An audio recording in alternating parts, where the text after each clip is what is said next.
Malam ini insya Allah kita akan membahas kisah Khalid di pertarungan beliau yang terakhir.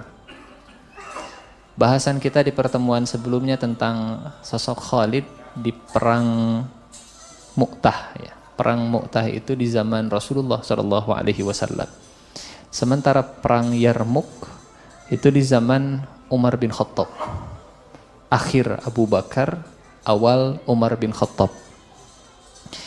Sehingga kita banyak meloncat beberapa kisah yang banyak kepahlawanan dan peran Khalid bin Walid di kisah-kisah tersebut. Misal contohnya saat Fathu Makkah, Rasulullah SAW mengangkat Khalid sebagai pasukan perintis, pasukan paling depan, pasukan muqaddimah. Beliau dari Madinah, ini Makkah, pasukan terdepan itu pasukan Khalid, dan Khalid ditugaskan untuk masuk bukan dari utara tapi dari selatan.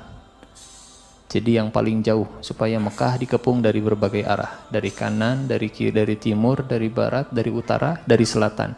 Yang masuk dari selatan yang paling jauh itu Khalid bin Walid. Dan Rasulullah sudah mewanti-wanti ke Khalid, jangan tergesa-gesa, jangan membunuh orang. Ini kita mau masuk Mekah, kecuali kalau engkau diserang.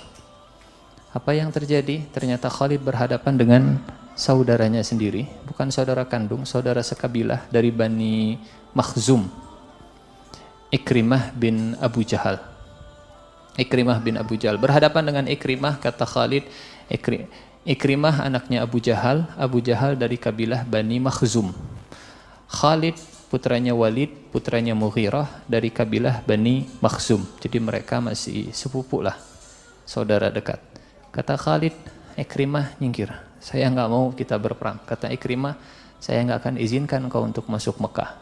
Kata Khalid, saya dilarang Rasulullah untuk berperang, kecuali kalau kami diperangi.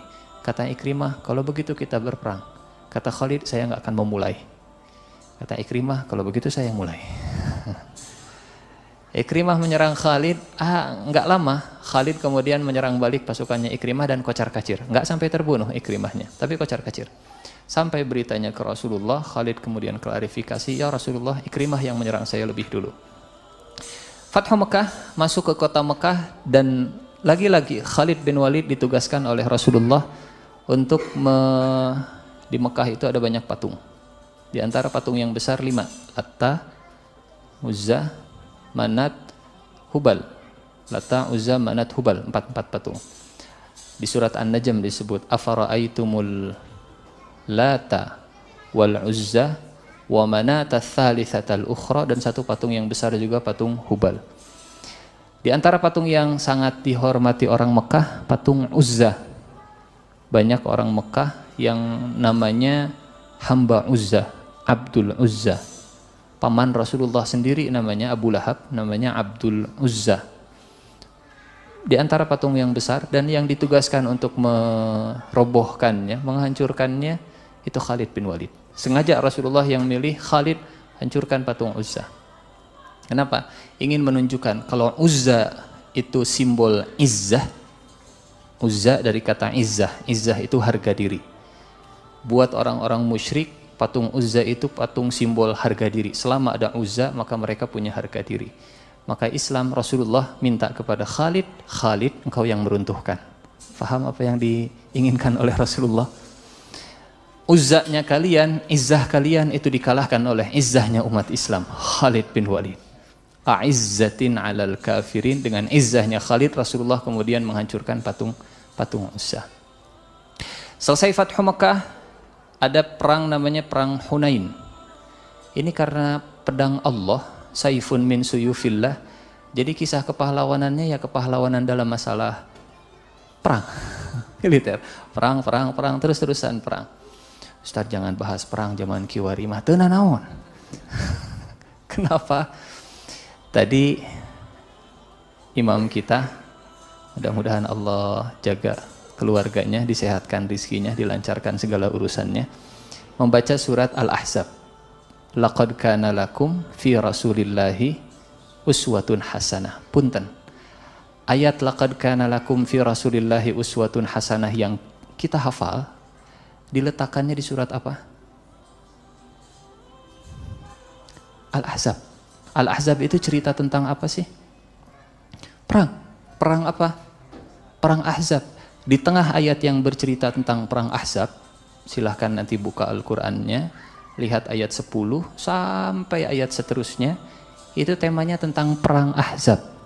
Perang, kondisi perang Ahzab, nyempil di ayat 21, laqad kana lakum fi rasulillahi uswatun hasanah. Setelah itu ayat berikutnya, walamma ra'al mu'minuna al-ahzab, ketika orang beriman melihat pasukan Ahzab, qalu hadza ma wa'adana Allah wa rasul, ini yang dijanjikan oleh Allah dan Rasulnya. Perang, laqad kana lakum fi rasulillahi uswatun hasanah. Lanjut lagi, perang. Jadi tanda tanya, apa sih hikmahnya Allah menempatkan ayat uswatun hasanah di tengah ayat tentang perang? Seringkali membahas ayat uswatun hasanah teh tanah hungkul. Uswatun hasanah, konteksnya nggak kita bahas, ayat sebelum dan setelahnya nggak kita kaji. Kok ditempatkannya di tengah ayat tentang perang? Mudah-mudahan paham apa yang ingin kita sampaikan. Karena membahas satu ayat itu nggak bisa dilepaskan dari ayat sebelum dan ayat setelah. Bahkan ayat sebelum dan ayat setelah itu yang membuat kita jadi punya gambaran utuh tentang ayat tersebut. Misal, ini rasanya sering kita sampaikan. Ayat tentang menjaga sholat lah, sering ya. Surat Al-Baqarah ayat 238, hafidhu ala salawat was salatil wusta wa qumu lillahi qanitin fa in khiftum farijalan aw rukbana. 238, 239 perintah menjaga sholat. Kalau hanya itu saja, oh ini dalil ayat tentang menjaga sholat. Tapi kalau membaca ayat sebelum dan ayat setelahnya, kita faham. Ternyata ayat ini ditempatkan oleh Allah di tengah ayat yang sedang bercerita tentang itu, tema tolak. Dari 227 sampai 242. Tolak. Jaga sholat, tolak, tutup. Ya gitu, tolak, tutup. Artinya, kalau baik sholatnya, mudah-mudahan bisa tetap utuh rumah tangganya. Bukan berarti nggak ada masalah, tapi sebanyak apapun masalah, kalau tiang penopangnya itu kuat, mudah-mudahan nggak roboh. Ayat dibahas dalam konteksnya, kita dapat pemahaman yang jauh lebih utuh. Uswatun hasanah di tengah ayat tentang perang Ahzab, dan perangnya kalau Allah mau bisa saja dipilihnya laqad kana lakum fi rasulillahi uswatun hasanah. Misal Nun wal qalami wa ma yasturun ma anta bi ni'mati rabbika bimajnun wa innaka la'ala khuluqin azim laqad kana lakum fi rasulillahi uswatun hasanah. Pas siga nama cek urang, rasanya pas menurut kita. Wa innaka la'ala khuluqin azim, engkau benar-benar berada di atas akhlak yang agung. Laqad kana lakum fi rasulillahi uswatun hasanah. Setelah bicara akhlak ada uswatun hasanah. Tapi enggak di situ ditempatkannya. Tapi di tengah ayat yang bicara tentang perang. Apa kira-kira hikmahnya? Atau di antara hikmahnya? Seolah Allah ingin mengatakan begini. Kalau dalam perang saja ada uswatun hasanah, kalau dalam perang saja ada suri tauladan yang baik, kira-kira dalam kondisi damai, tidak berperang, uswatun hasanahnya akan seperti apa? Kalau dalam yang namanya perang biasanya bukan lagi akhlak yang main. Umumnya kalau jangankan perang lah, main bola. Jangan perang. Jauh ting karena perang angkat senjata, mengangkat bola ini mah. Ini ya, biasanya kita damai dan seterusnya, makan bareng. Kalau sudah main bola emosi naik, wah. Saudara belum ngangkat senjata. Ini ngangkat senjata urusannya nyawa, uswatun hasanah. Kalau dalam perang, apalagi perangnya perang Ahzab. Perang Ahzab itu perang dengan mobilisasi paling besar. Musuh jumlahnya 10.000, Rasulullah jumlahnya hanya sekitar 1.500-an. Tapi di tengah ayat itu Allah selipkan, laqad kana lakum fi rasulillahi uswatun hasanah. Dan perang Ahzab itu, kalau bahasa kita, perang terendah di mana umat Islam diserang jadi istilah zaman sekarang common enemy, jadi musuh bersama lah, koalisi Semua musuh bersatu, berkoalisi, dari kata ahzab, musuhnya satu, umat Islam. Jadi musuh bersama. Dalam kondisi diserang dari berbagai sisi, laqad kana lakum fi rasulillahi uswatun hasanah. Makanya dalam Islam kita mengenal akhlak perang. Dalam perang ada akhlak. Kira-kira kalau selain perang akhlaknya akan seperti apa? Ke bangsa jin ada akhlak. Pernah kita singgung ya rasanya kalau nggak salah.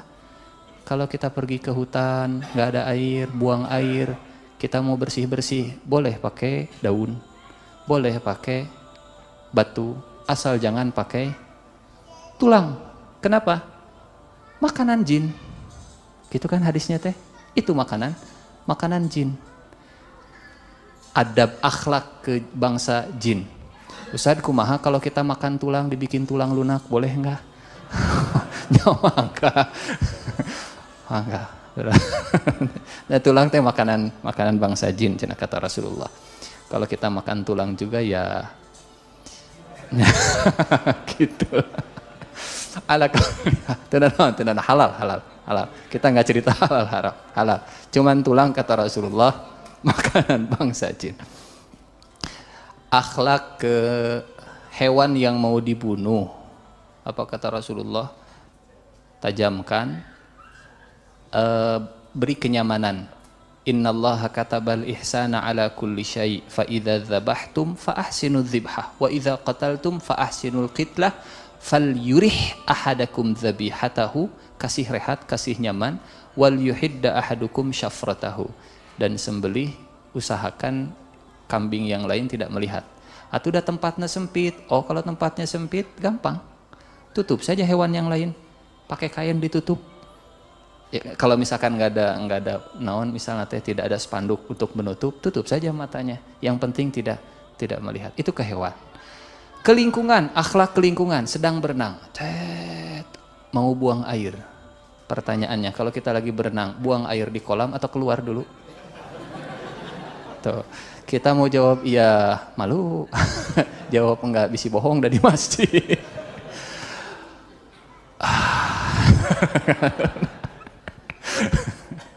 Kata Rasulullah sallallahu alaihi wasallam, la yabulanna ahadukum fi ma'in raqid.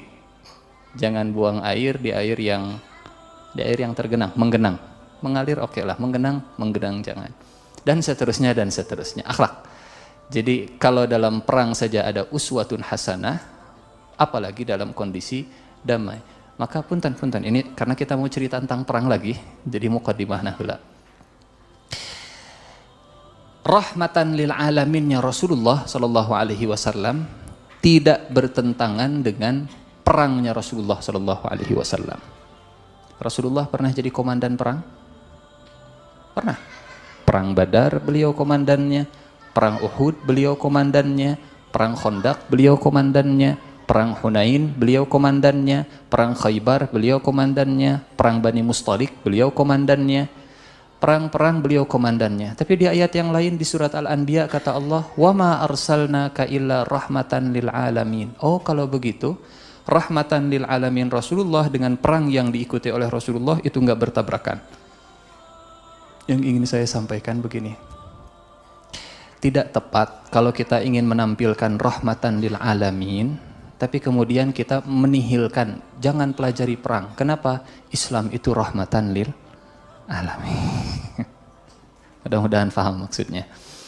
Jadi Islam rahmatan lil alamin, tapi di saat yang sama Rasulullah juga pernah jadi komandan perang. Berarti kalau Allah yang bilang rahmatan lil alamin dan Rasulullah juga pernah jadi komandan, nggak bertentangan antara rahmatan lil alamin dengan Rasulullah jadi perang. Justru dengan mempelajari perangnya Nabi, kita jadi tahu rahmatan lil alaminnya Nabi. Karena dalam Islam ada akhlak perang. Apa saja akhlak perang? Rasanya sudah pernah kita bahas. Jangan bunuh anak kecil, jangan bunuh perempuan, jangan bunuh orang tua, jangan bunuh yang sedang ibadah, jangan menghancurkan bangunan, jangan bunuh hewan, jangan tebang pohon, jangan bakar kebun. Kalau sudah menyerah, biarkan. Kalau minta damai, kasih damai. Dan seterusnya. Ala kulli hal. Jadi teu naon, bahas perang deui. Perang Yarmuk. Insyaallah malam ini kita akan membahas perang Yarmuk. Khalid bin Walid. Nah, tadi kita lupa sedang bahas Khalid bin Walid. Di zaman Rasulullah selalu dipakai Khalid bin Walid. Meninggal Rasulullah Shallallahu Alaihi Wasallam. Hari apa Rasulullah meninggal? Senin. Hari apa Rasulullah lahir? Hari apa Rasulullah diangkat jadi nabi? Pertanyaannya, kita cinta nggak ke hari Senin? Punten, jawab yang jujur. Lebih suka hari Senin atau hari Minggu? Hari Ahad? Tonga bohong. Hah? Hari Ahad atau hari Senin? Senin, mun libur. Senin. Ala kulli hal. Meninggal Rasulullah Shallallahu Alaihi Wasallam, naik Abu Bakar As-Siddiq, dan Abu Bakar, di zaman Abu Bakar banyak gerakan murtad. Di antara yang dikirim oleh Abu Bakar menjadi komandan, Khalid bin Walid. Ada 11 pasukan dikirim oleh Abu Bakar, di antaranya pasukan Khalid bin Walid. Selesai masalah orang-orang murtad di Jazirah Arab, Abu Bakar mengirim Khalid bin Walid ke Irak dengan sahabat tabi'in. Muthanna bin Harithah dikirim ke daerah Irak. Irak itu Persia dulu. Sementara yang dikirim ke Syam, Abu Bakar mengirim ke Syam 4 pasukan. Ini sebagai muqaddimah sebelum perang Yarmuk. Yarmuk teh di mana sih? Ulah dituin Ciberem lah pokoknya. Supaya Yarmuk itu adanya di Syam. Syam. Khalid dikirim ke Irak. Yarmuk adanya di Syam. Jarak antara Irak dengan Syam itu kurang lebih untuk pada zamannya butuh waktu sekitar 1 bulan. Perjalanan yang normal butuh waktu sekitar 1 bulan kalau lewat jalan yang subur. Ala kulli hal. Abu Bakar mengirim Khalid ke Irak. Dikirim ke Irak untuk penaklukan di Persia, Ubullah, Nidar, dan seterusnya lah perang-perang Khalid bin Walid di sana. Kita skip perang-perang ini. Dan ke Syam, Khalid bin Walid mengirim 5 pasukan dengan 5 komandan. Satu, ini kalau kita melihat nama-namanya unik. Kenapa unik? Karena nama-nama ini kita nggak bayangkan dulunya seperti apa, sekarang seperti apa. Satu, Yazid bin Abu Sufyan. Yazid anaknya Abu Sufyan. Siapa Abu Sufyan? Sahabat. Tapi dulu Abu Sufyan itu min alad di a'dair Rasul, di antara musuh bebuyutannya Rasulullah sallallahu alaihi wasallam. Bertahun-tahun jadi musuh Nabi sejak di Mekah sampai hijrah. Yang mimpin perang Uhud Abu Sufyan, yang mimpin perang Khandaq Abu Sufyan. Tapi yang namanya hidayah, ya Allah yang tahu.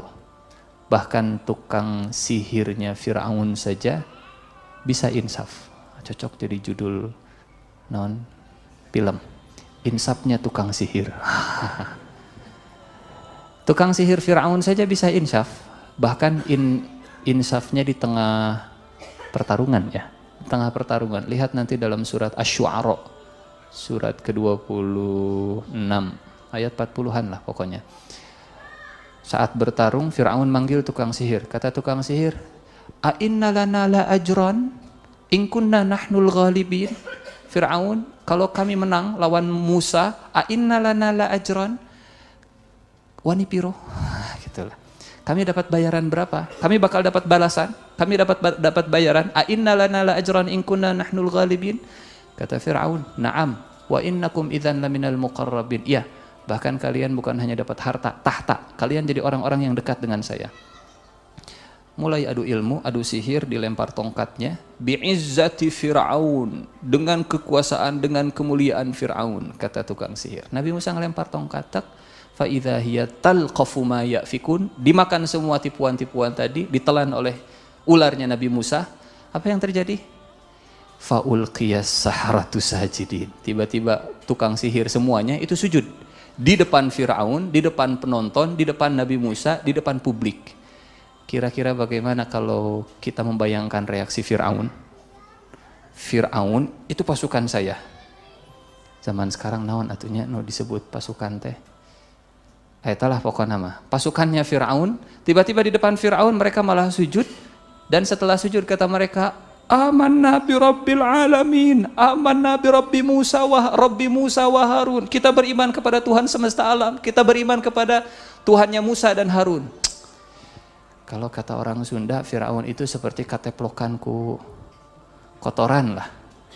Firaun yang tadinya membanggakan pasukannya, tiba-tiba pasukannya berbalik arah, malah mendukung Musa dan menyerang Firaun. Kata Firaun, amantum lahu qabla an adzana lakum, kalian beriman sebelum saya izinkan. La uqatti'anna aydiyakum wa arjulakum min khilaf wa la usallibannakum fi judhu'in nakhl wa la ta'lamunna ayyuna asyaddu 'adzaban. Kata Firaun, saya akan potong tangan kalian dan kaki kalian dengan silang, tangan kanan dengan kaki kiri atau tangan kiri dengan kaki kanan, dan saya akan salib kalian di pohon korma dan kalian akan tahu siapa yang siksanya lebih pedih, Tuhannya Musa atau saya. Tolong bayangkan kalau kita jadi tukang sihirnya Firaun saat itu yang insaf. Punten, baru tobat berapa tahun? Bukan tahun. Baru tobat berapa minggu? Bukan minggu. Baru beberapa jam. Bukan jam, oke. Baru beberapa menit. Sudah diancam, sok maut ya. Kata Firaun. Pakai sih. Eta mah Firaun orang Sunda. Itulah pokoknya mah. Da Firaun juga bukan orang Arab, tapi kan diabadikannya oleh Allah dengan bahasa Arab. Jadi tenanawan diterjemahkan ke bahasa Sunda oke. Ya, lawan tenurut mah. Apa kata tukang sihirnya? Faqdi ma anta qad. Hukumlah hukum. Innama taqdi hadhil hayati dunya. Kalau engkau menghukum itu hanya hukuman dunia saja. Inna natma'u ayyaghfir lana rabbuna khatayana. Kita mah pengen diampuni oleh Allah. Kalau tangan saya putus, mudah-mudahan dosa saya diampuni. Kalau kaki saya putus, mudah-mudahan dosa saya diampuni. Jik mangga sok. Baru berapa tahun tobatnya? Bukan tahun, bukan bulan, bukan minggu, bukan hari, baru beberapa saat. Pantas kalau Rasulullah mengatakan, orang yang bisa merasakan lezatnya iman itu 3. 1, yang mencintai Allah dan Rasulnya lebih dari segala-galanya. 2, yang mencintai seseorang hanya karena Allah saja. Mungkin seperti kisahnya Julaibib. Yang 3, orang yang benci kembali kepada kekufuran, sebenci dia dilemparkan ke dalam api neraka. Thalathun man kunna fihi wajada halawatal iman. Man yakunallahu wa rasuluhu ahabba ilaihi mimma siwahuma wa ayyuhibbal mar'a la yuhibbuhu illa lillah. Yang 3, wa an yakraha ayyukdhafa wa an yakraha ayyauda lil kufri kama yakraha ayyukdhafa finnar. Manisnya iman, halawatul iman, nikmatnya iman, di antaranya seperti tukang sihir Firaun tadi. Balik lagi ke kisah Khalid bin Walid dan perang Yarmouk. 5 komandan. 1, Yazid bin Abi Sufyan. Abu Sufyan yang dulunya memusuhi, akhirnya masuk Islam.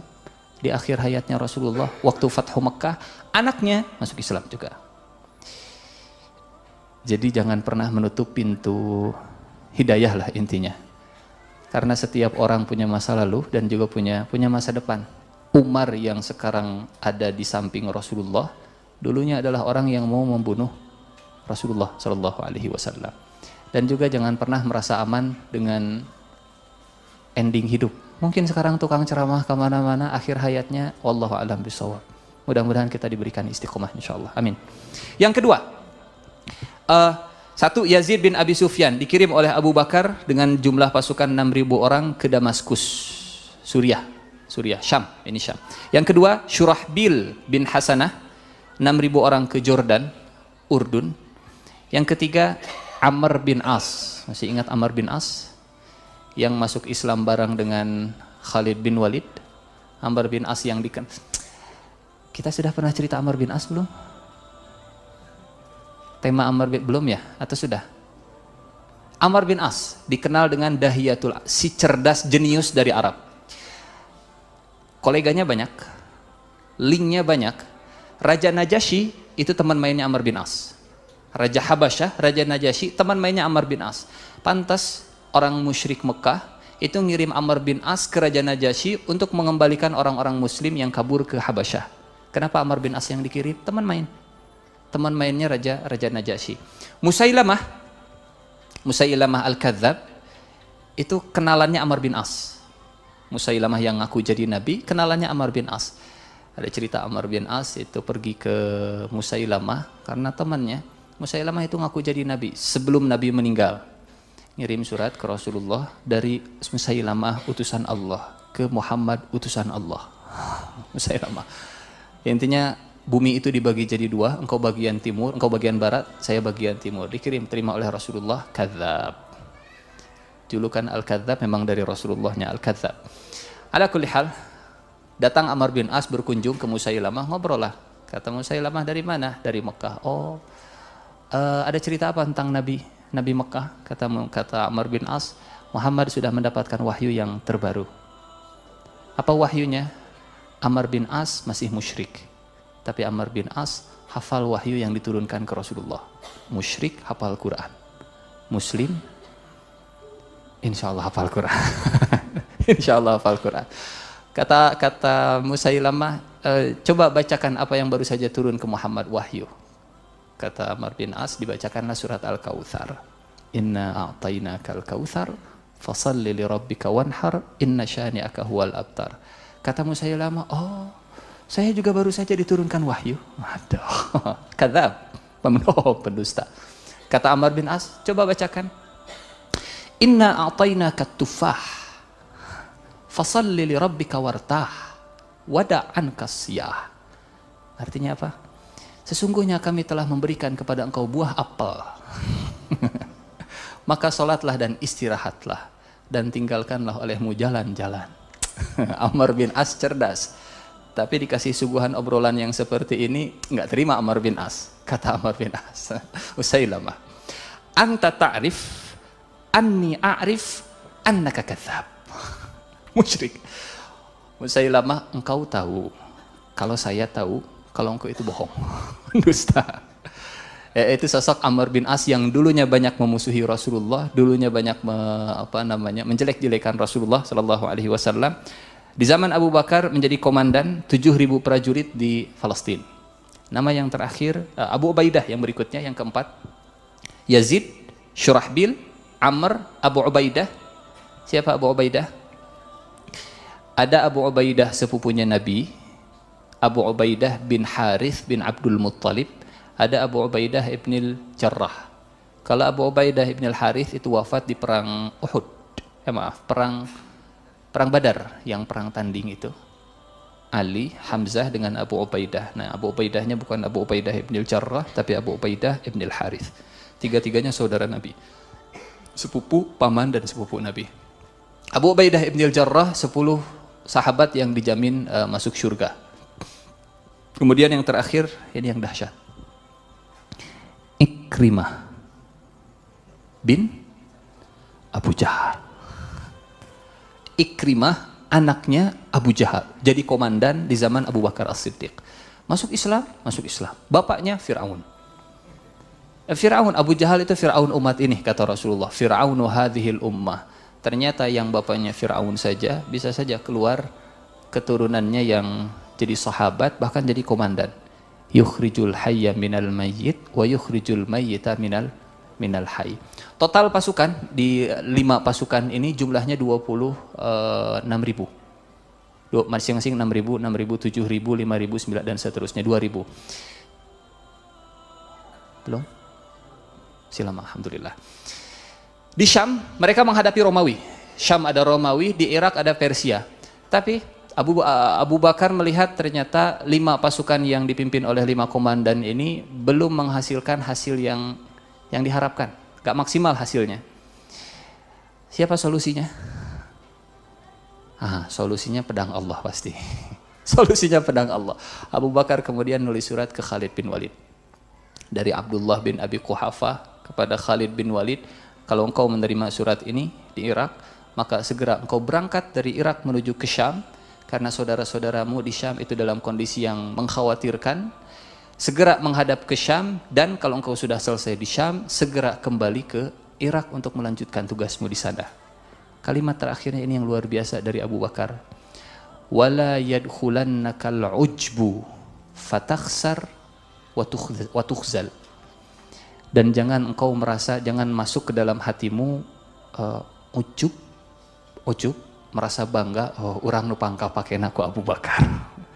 Wala yadkhulanna 'alaikal ujbu fatakhsar wa tukhzal. Dan jangan engkau merasa bangga, ujub, saya yang paling hebat, saya yang paling kepake, saya yang paling berguna, saya yang paling pintar, saya yang paling jagoan, saya yang paling saya, maka engkau akan kalah dan engkau akan dihinakan, engkau akan terhina. Abu Bakar ngirim surat, diterima oleh Khalid. Kata Khalid ke Muthanna bin Harithah, kita bagi jadi dua pasukannya. Di Irak saat itu ada 20.000 pasukan. Kata Khalid bin Walid, Muthanna kita bagi jadi dua. Di situ ada sedikit tarik ulur antara Muthanna dengan Khalid bin Walid. Si Fulan jadi anggota saya. Kata Muthanna, enggak, si Fulan jadi anggota saya. Di antara mereka ada satu orang yang rebutannya itu makin rame, makin hangat. Antara Khalid dengan Muthanna. Ini buat saya, enggak, ini buat saya. Si Fulan buat saya. Orang yang kapasitasnya, kata Rasulullah, la sautul Qaqa khairun min alfi syakhs. Qaqa bin Amr. Jarang mungkin kita mendengar sahabat ini. Sahabat Qaqa. Alif lam qaf ain.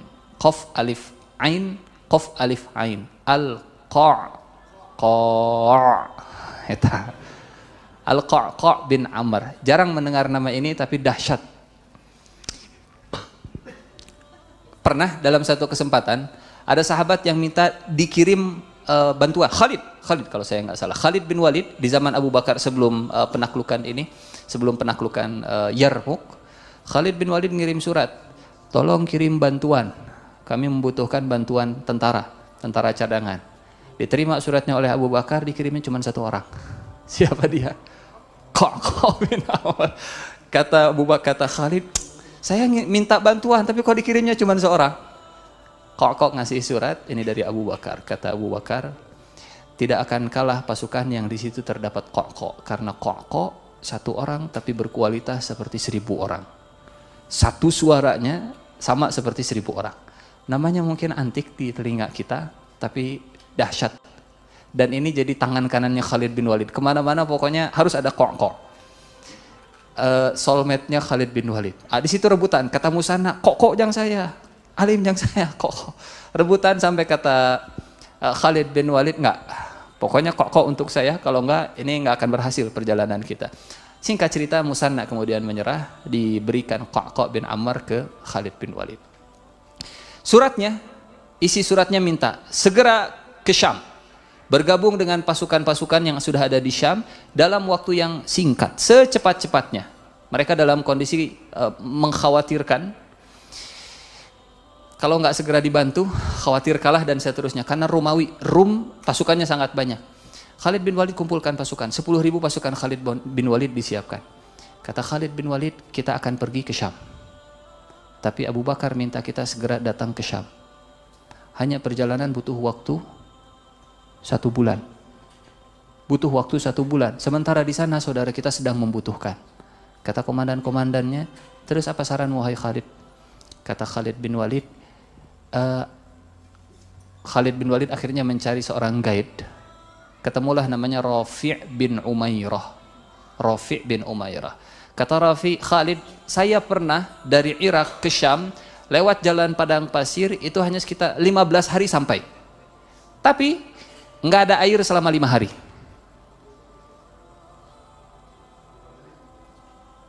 Ayakeneh. Masih ada. Perjalanan lewat padang pasir memang lebih cepat 2 kali lipat, tapi nggak ada air. Ada air itu pun setelah 5 hari perjalanan, dan saya sudah pernah melakukan perjalanan itu 30 tahun yang lalu dengan ayah saya. Duka ya nama siga kumaha, pokoknya nama 30 tahun yang lalu ayah jalan nate. Kata Khalid bin Walid, kamu pernah? Pernah. Kata Khalid bin Walid, kita lewat jalan sana. Kata Rafi' bin Umairah, tapi saya nggak mau ngambil resiko. Kata Khalid bin Walid, memang mustahil lewat jalan situ? Kata Rafi', enggak mustahil, cuman perjalanannya susah. Kata Khalid bin Walid, selama tidak mustahil kita lakukan. Dan Khalid bin Walid kemudian mengutip satu hadis Rasulullah SAW. Apa kata Khalid? Ini hadis lengkapnya itu tentang majelis ilmu. Majtama'a qaumun fi baitin min buyutillah dan seterusnya. Mungkin sering kita mendengar hadis ini. Tidaklah satu kaum berkumpul di rumah Allah membaca ayat Allah kemudian yatadarasun, saling mempelajari illa nazalat alaih dan seterusnya. Baca hadis sebelumnya atau lengkap hadisnya dari awal. Hadisnya bunyi, man nafasa an mu'minin kurbatan nafasallahu anhu kurabahu yaumal qiyamah. Barang siapa yang mengangkat kesulitan orang mukmin, maka Allah akan mengangkat kesulitannya di hari kiamat. Awal hadisnya. Man satara an mu'minin satarahullahu yaumal qiyamah. Barang siapa yang menutup aib seorang mukmin, maka Allah akan menutup aibnya di hari kiamat. Sampai di tengah hadisnya begini. Allahu fi aunil abdi ma damal abdu fi auni akhihi. Allah akan berada untuk menolong seorang hamba kalau seorang hamba dia sedang dalam menolong saudaranya. Allahu fi aunil abdi. Allah akan menolong seorang hamba madamal abdu fi auni akhihi, selama hamba itu masih menolong saudaranya. Kata Khalid bin Walid, kita pergi ke Syam untuk menolong saudara kita, maka pasti Allah akan menolong kita. Yang menjanjikan bukan Khalid, tapi yang menjanjikan Rasulullah Shallallahu Alaihi Wasallam. Tolong bayangkan kalau kita jadi pasukannya Khalid, mana yang akan kita percaya, mata atau telinga? Kata mata, tapi dah padang pasir. Tapi kata Rasulullah, bakal ditolong sama Allah. Tapi dah gersang, tapi dah bakal ditolong. Tapi dah haus, tapi dah bakal ditolong. Mana yang bakal dipercaya, mata atau telinga? Indra atau wahyu? Bukan Pak Wahyu. Panca indera atau wahyu Rasulullah Shallallahu Alaihi Wasallam. Kalau seandainya pasukan kaum muslimin, kita semua, saya termasuk diantaranya, sudah seperti pasukan Khalid bin Walid yang sepakat Allah akan menolong kita, bismillah, berangkat, pasti bakal terwujud. Kisah-kisah seperti ini akan banyak terulang, sering terulang, dan saya kira akan terulang dalam keseharian kita. Kata wahyu begini, tapi dah kata perasaan masih gak gitu. Misal, kata Allah, wala taqrabuz zina, jangan dekati zina. Kata perasaan, tapi dah masih. Ikut wahyu atau ikut perasaan? Kembali kita lanjutkan kisah perang Yarmuk dan kepahlawanan Khalid bin Walid, Aba Sulaiman. Abu Bakar As-Siddiq di usianya terakhir sebelum beliau mengirim surat ke Khalid bin Walid untuk berangkat dari Irak menuju ke Syam. Beliau mengucapkan satu kalimat yang luar biasa tentang sosok Khalid bin Walid. Kata Abu Bakar As-Siddiq, laun siyannar rum wasawisa syaitan bi Khalid bin Walid. Saya akan buat bangsa Romawi lupa dengan bisikan syaitan dengan sosok Khalid bin Walid. La unsiyannar rum wasawisa syaitan bi Khalid bin Walid. Seolah kalau Khalid itu sudah ada di Syam, orang Romawi mereka sudah tidak lagi bisa dibisiki oleh syaitan. Itu sosok Khalid ditakuti oleh satu imperium Romawi. Setan nggak akan bisa membisiki orang Romawi kalau di situ ada Khalid. Ya kalau kita sekelas Khalid mungkin masih wallahu alam lah ya. Minimal serumah kita lah. Kalau kita hadir, setan itu nggak berani membisiki orang-orang yang ada di sekitar kita. Jangan sampai sebaliknya. Kalau kita ada, oh setan senang. Iya. Kalau kita hadir, oh semangat ngomongkeun batur dan seterusnya. Itu berarti kita teh bukan membuat setan lupa, malah setan jadi semangat. Pintu setan teh si fulan misalnya teh. La unsiyannar rum wasawisa syaitan bi Khalid bin Walid. Di antara ciri orang soleh, kalau melihat wajahnya saja itu bikin kita ingat Allah, lupa dengan syaitan. Melihat wajahnya langsung oh ingat surga, ingat akhirat, bukan hutang. Ala kulli hal. La unsiyannar rum wasawisa syaitan bi Khalid bin Walid. Saya akan buat orang Romawi lupa dengan bisikan syaitan dengan sosok Khalid bin Walid. Kirim surat berangkat ke Syam sampai kemudian dibagi dua. Kata Khalid, siapa yang pernah jalan dari Irak ke Syam dengan jalan yang tercepat? Kata Rafi' bin Umairah, saya pernah, tapi 30 tahun yang lalu. Kata Khalid, kita lewat jalan situ. Kata Rafi' bin Umairah, 5 hari perjalanan kita nggak akan pernah menemukan air. Kata Khalid bin Walid, mustahil kita berjalan? Nggak mustahil, karena dulu saya pernah. Kalau begitu kita lewat sana. Komandannya banyak yang khawatir, kata Khalid bin Walid dengan hadis tadi, Allahu fi aunil abdi madamal abdu fi auni akhi. Jadi turunnya bantuan dari Allah itu tergantung sejauh mana kita membantu saudara kita. Rumusnya vertikal horizontal. Ingin dimudahkan oleh Allah, mudahkan orang lain. Ingin dilapangkan oleh Allah, lapangkan orang lain. Ingin disayang oleh Allah, sayangi orang lain. Ingin ditutup aibnya oleh Allah, tutup aibnya orang lain. Ingin dimaafkan oleh Allah, maafkan orang lain. Allahumma innaka afuwun tuhibbul afwa fa'fu anna. Maafkan tapi orang lain dulu. Ingin dilapangkan hartanya, lapangkan harta orang lain terlebih dahulu. Ingin dimaafkan, ingin diampuni oleh Allah, ampuni kesalahan orang lain terlebih dahulu. Ingin diberikan rumah di surga oleh Allah, bangun rumah Allah di bumi dulu. Man bana lillahi baitan, man bana lillahi masjidan, banallahu lahu baitan fil jannah. Siapa yang membangun rumah Allah, maka Allah akan membangunkan untuknya rumah di surga. Allahu fi aunil abdi madamal abdu fi auni akhihi. Tapi ya namanya iman pasti ada ujian. Mana yang dipercaya, hadis Nabi atau kondisi? Kondisinya begini, tapi kata hadis Nabi begini. Percaya mana? Contoh. Kata Allah, wa ankihul ayama minkum wasalihina min ibadikum wa imaikum iyakunu fuqara ayughnihimullahu min fadlih. Surat An-Nur. Kata Allah, dan nikahkanlah orang-orang yang bujangan di antara kalian, laki-laki ataupun perempuan. Iyakunu fuqara, kalau mereka fakir, yughnihimullah, Allah akan memberikan kecukupan. Punten, percaya dengan ayat atau percaya dengan kondisi? Ada hese ta. Kondisinya tapi kan begitu. Tapi dah kata Allah, iyakunu fuqara yughnihimullah. Tapi dah kondisinya kieu. Tapi dah kata Allah akan dicukupkan. Tapi dah kondisinya siga kieu. Iya, iman pasti ada ujiannya. Sedekah lah misalkan. Kata Rasulullah, mana qasat sadaqatun min malin. Sedekah enggak akan mengurangi harta. Kita ngeluarin dari dompet seberapa misalnya teh? 2.000 lah. Cat 2.000. Ya Allah, surga Firdaus ya Allah. Tenanawan. Ngan malaikat gemes. Cawah. 2.000 surga Firdaus.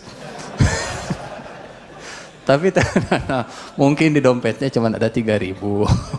Jadi 2.000. Tapi tenanawan. Enggak haram maksudnya, enggak haram. Cuman ya gregetan lah ya gitu. Gregetan. Ala kulli hal. Apa kata Rasulullah? Sedekah tidak akan mengurangi harta. Tapi kalau kata mata, berkurang. Tadinya ada 5.000, sekarang jadi 3.000, berkurang. Tapi kata Rasulullah, nggak akan berkurang. Percaya mata atau percaya telinga? Oh, nya di masjid keneh. Percaya Rasul. Insya Allah. Mudah-mudahan keluar masjid, oke? Amin. Insya Allah, siga gitu. Mudah-mudahan. Ala kulli hal. Allahu fi aunil abdi madamal abdu fi auni akhihi. Kisah seperti ini banyak terulang. Misal saat hijrahnya Ali bin Abi Thalib dan Rasulullah SAW juga terulang seperti itu. Kata Rasulullah, Ali tolong tidur ya di kasur saya, nggak akan terjadi apa-apa. Siap ya Rasulullah. Rasulullah singkat cerita keluar, rumah Rasulullah dikepung 10 pemuda dengan senjata yang tajam semua. Kalau kita di posisi Ali mungkin ya tegang kumaha gitunya. Kata Nabi nggak akan ada apa-apa. Tapi dah itu teh pedang. Tapi dah kata Nabi tenanawan. Tapi dah pedang. Tapi dah nggak ada apa-apa. Aman kata Rasulullah. Tapi dah seukit pedang tehnya. Tapi dah susah. Ali bin Abi Thalib pernah ditanya, gimana sih perasaannya waktu tidur di rumah Rasulullah Sallallahu Alaihi Wasallam? Kata beliau, saya nggak pernah tidur senyaman di kamarnya Rasulullah, di tempat tidurnya Rasulullah. Kenapa?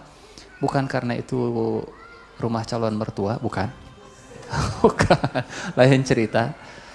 calon mertua nanti, itu mas setelah perang Badar baru nikah dengan Siti Fatimah. Tapi kata Ali bin Abi Thalib, karena saya yakin apa yang diucapkan oleh Rasulullah itu lebih saya percaya daripada apa yang saya lihat dengan mata. Allahu fi'a.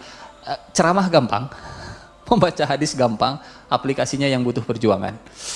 Iman, yakin, tapi yakin, bismillah, yakin, tapi bismillahirrahmanirrahim. Disitulah iman letaknya di hati, bolak-balik nanti luar biasa. Makanya kita minta, ya Allah, sabit qalbi ala, kuatkan ya Allah, sabit qalbi ala dini. Karena ya setan narik dia balik deh, narik lagi ke sini. Ahmad bin Hambal pernah ditanya tentang hati. Kata beliau, hati itu katanya seperti bola, setengahnya putih, setengahnya hitam, dilempar ke sungai. Kadang hitamnya di atas, putihnya di atas, terus begitu. Seperti hati. Setengahnya fa'alhamaha fujuraha wa taqwaha.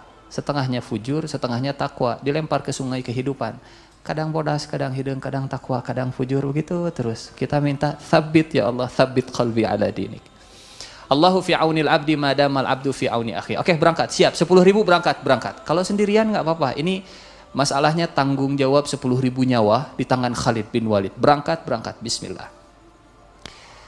Tapi iman juga dengan usaha. Apa usahanya? Khalid bin Walid ini luar biasa, dahsyat. Perjalanan 15 hari, padang pasir dan sumber mata air 5 hari. 5 hari baru ada. Itu pun kalau masih ketemu. 5 hari. Kata Khalid bin Walid, onta-onta dibuat lapar dulu. Dibuat lapar. Setelah dibuat lapar, onta-ontanya kemudian dikasih makanan yang agak kasar. Daun-daun yang agak kasar supaya makin haus. Setelah makin haus baru dikasih air minum. Ini sebelum perjalanan. Jadi minumnya kalau segut mau makanan apa? Nah, nyakitulah kerupuk, gorengan dan seterusnya. LGBT pokoknya nama. Lontong gehu bala-bala tem. Semuanya disuguhkan ke ontanya. Ontanya. Ala kulli hal. Setelah itu kemudian ontanya minum sampai punuknya penuh. Beberapa onta-onta yang disiapkan untuk dimakan dalam perjalanan itu dibuat supaya mereka minum yang banyak. Jadi di punuknya banyak air dan mereka setelah itu kemudian mulutnya ditutup. Berangkat dengan persiapan air yang seadanya. Berangkat mereka 1 hari masih aman, 2 hari masih aman, 3 hari sudah mulai kelihatan capek. Dan ontanya juga sudah mulai ada yang kehausan. Onta-onta tadi kemudian disembelih. Air yang ada di punuknya dikasih ke onta yang lain. Ke onta yang lain untuk minum lagi. Bukan untuk orang, tapi untuk onta lagi. Jadi untuk onta lagi. Nggak pernah strategi ini dipakai oleh orang lain kecuali Khalid bin Walid saat itu. Mulai oleh Khalid bin Walid. Ontanya disembelih, kemudian daging ontanya dimakan, sisa airnya yang masih ada di punuknya kemudian dikasih ke onta-ontanya. Karena nggak ada sumber air lagi, kecuali yang ada di sana. Sementara nasib orang-orang prajuritnya Khalid bin Walid, itu mereka nggak bisa minum. Makan bisa, minum nggak bisa. Mereka jalan, kata Khalid begini. Ini hari keempat. Kata Khalid, di hari keempat itu alaikum bisamt. Kalian semuanya harus diam, jangan banyak ngomong, jangan banyak bicara, jangan banyak bergerak, jangan banyak beraktivitas yang akan nyedot energi. Sebisa mungkin energinya dihemat-hemat, diam semuanya. Kecuali satu, kalau kalian mau mengucapkan sesuatu, ucapkan hasbunallah wa ni'mal wakil, ni'mal maula wa ni'man nasir. Dari mana Khalid mengambil zikir ini? Dari mana Khalid beristidlal, berdalil dengan kalimat ini? Dari mana Khalid beliau mengajarkan para sahabat dan tabi'in saat itu? Dari ayat Al-Quran. Hasbunallah wa ni'mal wakil fanqalabu bi ni'matin minallah. Dalam surat Ali Imran ayat 174. 173.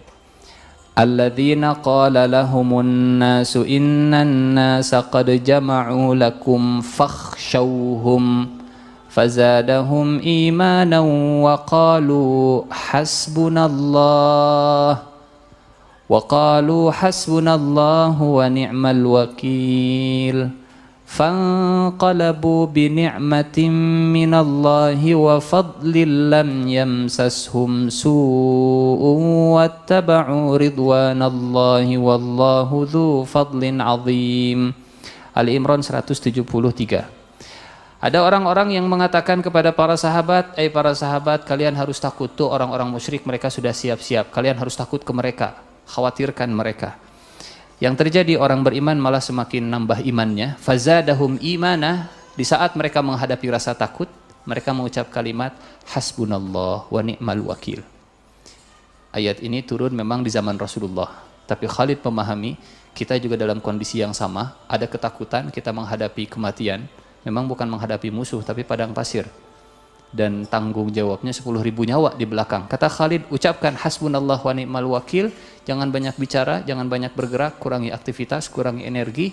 Hasbunallah wa ni'mal wakil. Di ayat 174, fanqalabu bi ni'matin minallah. Yang tadinya mereka takut, berubah mereka mendapatkan kenikmatan dari Allah. Wa fadlin, dan keutamaan, lam yamsashum su, seolah mereka tidak mendapatkan keburukan sedikit pun. Wattaba'u ridwanallah, dan mereka mengikuti keridhaan Allah Subhanahu wa taala. Saya jadi bingung, Khalid bin Walid itu jago perang atau ahli Quran atau ahli ibadah atau ahli zikir atau dai atau naon? Karena beliau komandan, tapi di saat yang sama juga nyuruh, ayo zikir semuanya, zikir hasbunallah wa ni'mal wakil. Dalilnya apa? Ini dalilnya hasbunallah wa ni'mal wakil, hasbunallah wa ni'mal. Khalid semua. Ia komandan perang juga, ia dai juga, ia ahli Quran juga. Meskipun Khalid itu tidak seperti sahabat yang lain yang memberi fatwa banyak, tapi setidaknya Khalid itu kalau sudah hafal beberapa ayat Al-Quran, mengaplikasikannya itu dahsyat luar pas. Hasbunallah wa ni'mal wakil, hasbunallah. Hari keempat, hasbunallah wa ni'mal wakil, hasbunallah wa ni'mal wakil, hasbunallah wa ni'mal wakil. Selama 1 hari. Hari kelima, dipanggil Rafi' bin Umairah. Rafi' sini. Kita sudah 5 hari perjalanan. Mana sumber mata air? Kata Rafi', Khalid, saya lewat sini 30 tahun yang lalu. 30 tahun yang lalu. Tolong bayangkan kalau kita jadi prajuritnya Khalid saat itu. Kemarin kata Khalid, Allah akan menolong kita selama kita menolong saudara kita. Sekarang sudah 5 hari masih belum ketemu air. Kira-kira bakal ngabalikeun teh ka Khalid? Anak tuh Khalid cenah bakal ditolong ku Allah. Nepi ka ayeuna can keneh aya wae cai. Kumaha ieu teh? Buah hadisna doib meureun. Dan seterusnya. Karena hadisna. Hadisnya sahih, riwayat Muslim itu teh. Ala kulli hal. Kata Rafi, 30 tahun yang lalu saya lewat sini. Yang saya ingat, kata Rafi, yang saya ingat sumber mata airnya itu ada di antara 2 pohon korma. Tapi 30 tahun yang lalu pohon korma. Kata Khalid ke 10.000 prajurit, cari pohon korma. Di padang pasir, cari pohon korma. Mungkin yang sudah pernah ke Timur Tengah bisa kebayang lah ya, seperti apa padang pasir. Kalau kita gampang melihat, oh itu ada gunung di sana, oh itu ada pohon di sana. Ini padang pasir, rata padang pasir, nggak ada apa-apa. Bingung, utara mana, selatan mana, timur mana, kecuali kalau ada matahari arah ke mana, oh kali itu ke barat. Tapi untuk mencari pohon korma belah mana, bingung, susah. Belum ada GPS. Ya. Kalau GPS zaman dulu mah GPS sih memang, naon GPS-nya tapi gunakan penduduk sekitar. GPS. Belum ada SMS dan seterusnya. SMS dulu ada sih.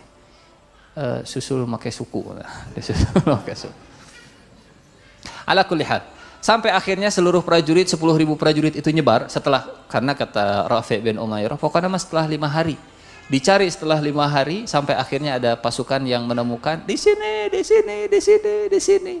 Semua datang ke sana, ternyata sumber airnya masih ada. Tolong bayangkan kira-kira mentalitas prajurit dan keyakinan prajurit ke Khalid bin Walid seperti apa? Kata mereka, sadaqa Rasulullah. Sadaqa Rasulullah. Rasulullah benar. Allahu fi aunil abdi madamal abdu fi auni akhi. Allah pasti bakal nolong selama orang masih nolong saudaranya. Akhirnya dari sumber mata air itu mereka berbekal, semuanya disiapkan lagi, berangkatlah mereka sampai mereka ke Syam dalam waktu yang tidak disangka-sangka, 15 hari. Padahal orang Syam sudah ya sebulan lah, sebulan, ternyata nyampe dalam waktu lebih cepat. Sampai, tadi siapa saja? Yazid bin Abi Sufyan, Syurahbil bin Hasanah, Amr bin As, kemudian Ikrimah bin Abi Jahal, yang terakhir Abu Ubaidah. Siapa yang paling senior? Abu Ubaidah. Abu Ubaidah itu termasuk sahabat yang pertama masuk Islam. Khalid bin Walid masuk Islamnya tahun ke-6 Hijriah.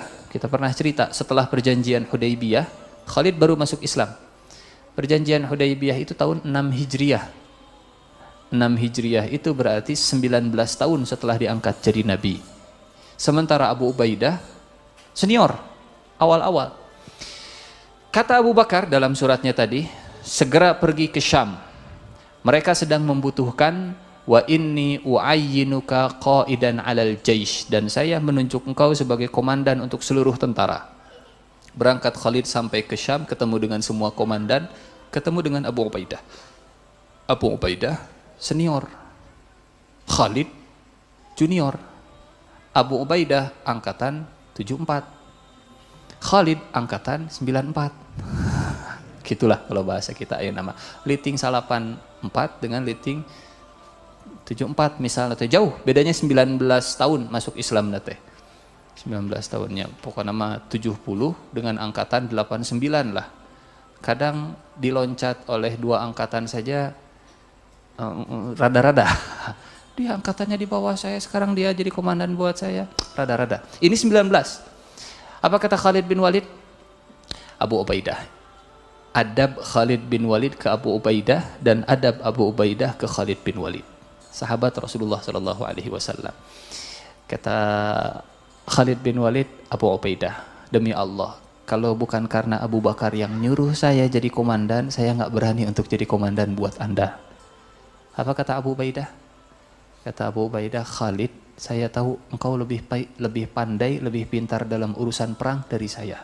Engkau lebih pantas untuk jadi komandan daripada saya. Yang satu tawadhu, yang satu juga tawadhu dua-duanya. Jadi enggak, saya enggak pakai ya. Jauh-jauh di Irak saya disuruh oleh Abu Bakar As-Siddiq ke sini. Itu pasti karena saya paling dipercaya. Nah, atau di dia ya Abu Ubaidah misalnya nggak dipercaya, mata kita guys saya. Bukan Khalid yang seperti itu. Datang Khalid dengan adabnya, dengan tawadhunya ke Abu Ubaidah. Abu Ubaidah dengan tawadhunya mengatakan, engkau lebih berkompeten, engkau lebih jago, engkau lebih lihai dalam berperang. Singkat cerita, kumpul 5 komandan tadi dengan Khalid bin Walid. Karena Khalid yang ditunjuk oleh Abu Bakar As-Siddiq, kata Khalid bin Walid, izinkan saya untuk mengubah ulang strategi kepengurusan dan seterusnya. Apa yang dilakukan Khalid? Tadinya pasukan itu terpisah-pisah, 6.000, 6.000, 7.000, 5.000 dan seterusnya. Kata Khalid, gabung semua pasukan. Kita buat sayap sebelah kanan dipegang oleh Syurahbil bin Hasanah dan Amr bin As. Sayap sebelah kiri dipegang oleh Yazid bin Abi Sufyan. Di tengah-tengah dipegang oleh Abu Ubaidah ibn al-Jarrah, dan saya yang jadi komandan utama untuk kita semua. Selesai sampai sini? Enggak. Kata Khalid bin Walid, ini persiapan total jumlah kaum muslimin berapa? Di Syam tadi sudah ada 26.000. Datang Khalid bin Walid 10.000, total 36.000. Berapa jumlah orang Romawi? Kalau bukan karena sudah ditulis di buku-buku sirah, saya juga gogodeg lah kalau bahasa Sunda, nanti geleng-geleng kepala, kok bisa ya 36.000 melawan 240.000. Barangkali nanti ada yang bertanya atau penasaran, Ustaz, naon referensinya? 1, Ibnul Athir. Ibnul Athir beliau bikin kitab namanya Usudul Ghabah fi Tamyizis Sahabah. Usud artinya singa, jamak dari kata asad. Usudul Ghabah, singa-singa hutan. Fi Tamyizis Sahabah, untuk mengenal para sahabat. Ditulis oleh Ibnul Athir. Atau Usudul Ghabah ditulis oleh Ibnul Athir, Al-Isabah fi Tamyiz Sahabah ditulis oleh Ibnul Qayyim, atau Ibnu Hajar. Al-Isabah fi Tamyiz Sahabah. Dan ada yang lebih kekinian, jenderal yang mempelajari Khalid bin Walid, jenderal. Ini saya saran, punten saya nggak tahu terjemahan bahasa Indonesianya, ini yang bahasa Arabnya. Jenderal orang Pakistan, jenderal Pakistan mempelajari Khalid bin Walid, akhirnya nulis buku. Judul bukunya saya catat. Saya juga masih membaca buku ini karena belum selesai. Bukunya lumayan tebal, pakai bahasa Arab. Al-Abqariyah Al-Askariyah wa Saifullahil Maslul, Jenderal Akram namanya. Abqariyah, Askariyah, kecerdasan militer, wa Saifullahil Maslul, dan pedang Allah yang terhunus, Khalid bin Walid, ditulis oleh Jenderal Akram. Rasanya kalau Khalid bin Walid ditulis oleh jenderal itu lebih asyik. Lebih asyik karena perpaduan antara zaman dulu dengan zaman sekarang dipelajari ilmunya. Kita bacanya juga walaupun kita bukan latar belakang militer, oh hebatnya ternyata luar biasa, dahsyat. Yang ketiga, ditulis oleh Abbas Mahmud Al-Aqad. Abbas Mahmud Al-Aqad, orang Mesir, judul bukunya Abqariyah Khalid, kecerdasan Khalid. Kalau bukan karena ditulis di buku-buku sirah yang menulis 36.000 versus 240.000. Kata Khalid bin Walid, kita nggak bisa misah-misah begini 6.000. Kita gabungkan dulu. Setelah digabungkan kemudian kanan, tengah, kiri. Kata Khalid, setelah itu kanan, tengah, kiri. Di sebelah kanan, sayap kanan dibagi jadi 1.000. 1.000 di kanan. Di tengah 1.000 di tengah. Sebelah kiri 1.000. Sudah dibagi jadi 3, kemudian dibagi 36. Kan 36.000. Jadi sebelah kanan mungkin 36 bagi 3 seberapa? 12. 12. Per kelompok 1.000. Apa istilahnya kalau yang seperti ini tuh? Agile apa? Itulah pokoknya nama. Jadi dibuat sistem sel, masing-masing ada 1.000. Dari 1.000 itu dibuat lagi kanan, kiri, depan, belakang. Dari 1.000 masing-masing diangkat satu komandan, dan komandannya harus sahabat, bukan tabi'in. Kalau misalkan ada yang pernah ikut perang Badar, itu yang diangkat jadi komandan di 1.000 tadi. Jadi ada komandan utama, ada komandan sayap kanan, ada komandan tengah, ada komandan kiri.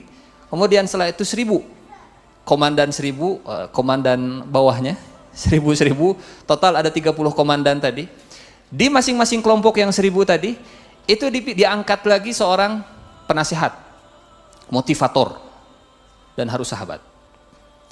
Kemudian diangkat lagi oratornya Abu Sufyan. Kemudian diangkat lagi Miqdad bin Amr yang membacakan surat Al-Anfal. Yang jadi pertanyaan, apa sih strategi Khalid bin Walid sampai harus dibuat kecil-kecil seperti tadi? Kata Khalid bin Walid, musuh kita jumlahnya 240.000. 240.000 itu pasti mereka akan menggunakan strategi pasukan berkuda di depan, normal. Biasanya senjata berat selalu duluan. Senjata berat maju di depan, nanti yang di belakang baru infanterinya. Sama seperti dulu juga begitu, pasukan kuda pasti akan di depan, dan di belakangnya pasti akan infanteri, jalan kaki. Kata Khalid bin Walid, biasanya kalau kumpulan 240.000 ini dengan pasukan kuda di depan, itu akan menyisakan jarak. Pasukan berkudanya akan jalan duluan, kemudian di tengah-tengahnya itu pasti ada jarak antara pasukan kuda dengan pejalan kaki, infanteri. Kata Khalid bin Walid, jarak inilah yang akan kita usahakan untuk terus diperlebar. Ini supaya makin ke depan, ini supaya makin ke belakang. Dan kalau sudah dipisah antara pasukan senjata berat dengan senjata ringan, antara kavaleri dengan infanteri, kita singkirkan dulu pasukan kavalerinya. Jadi dibuat pasukan tadi kecil-kecil supaya bisa masuk ke, karena kalau 36.000 ngumpul semua, itu nggak bisa masuk ke tengah-tengah. Mudah-mudahan kebayang ya. Bisa masuk ke tengah-tengah, nanti yang satu dorong ke depan, yang satu dorong ke belakang, yang satu di depan. Jadi dari belakang diserang, dari depan diserang, pasukan infanterinya juga seperti itu.